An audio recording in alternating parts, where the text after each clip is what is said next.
এরকম জিনিস রাতে করে সকালে খাওয়ার মজাটা একদমই আলাদা। সামান্য মাত্রায় কিছু উপাদানের মাধ্যমে এটি আপনারাও বানিয়ে নিতে পারেন। নিজের ঘরে আর সকলের প্রশংসার পাত্র হতে পারেন।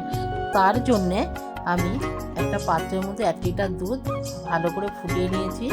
এবার একটু কড়ার মধ্যে জল গরম করে ময়দাটা ভালো করে মেখে নিয়েছি। মেখে নিয়ে চুষির আকারে কেটে নিয়েছি। ছোট ছোট করে চুষির আকারে কেটে নিয়ে কেটে নিয়ে আবার কড়াইটা বসিয়ে দিয়েছি।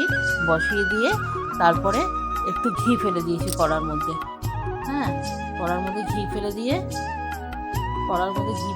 ভালো করে ভেজে নিয়েছি। লাল লাল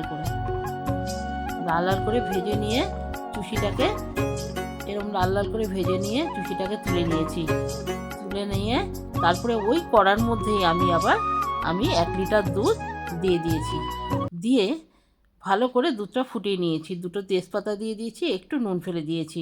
ফেলে দিয়ে এবার আবার ফুটিয়ে নিয়েছি। ফুটিয়ে নিয়ে পাটালি দিয়ে দিয়েছি। পাটালি গুড়টা দিয়ে আবার ভালো করে ফুটিয়ে নিয়ে এবার আমি চুষিগুলোকে আবার কড়ার মধ্যে দিয়ে দিলাম। ওই দুধের মধ্যেই দিয়ে দিলাম। চুষিগুলোকে ওই দুধের মধ্যে দিয়ে আবার ফুটিয়ে নিয়েছি। গাঢ় গাঢ় করে ফুটিয়ে নিয়ে লাস্টে আমি ওই চুষির ওই দুধের মধ্যেই আমি একটু এলাচ গুঁড়ো দিয়ে দিয়েছি। এলাচ গুঁড়ো দিয়ে আবার একটু নাড়িয়ে নিয়ে আপনাদের সামনে সুন্দর করে পরিবেশন করলাম। ভিডিওটা যদি আপনাদের ভালো লাগে একটা লাইক কমেন্ট করে দেবেন আমাকে।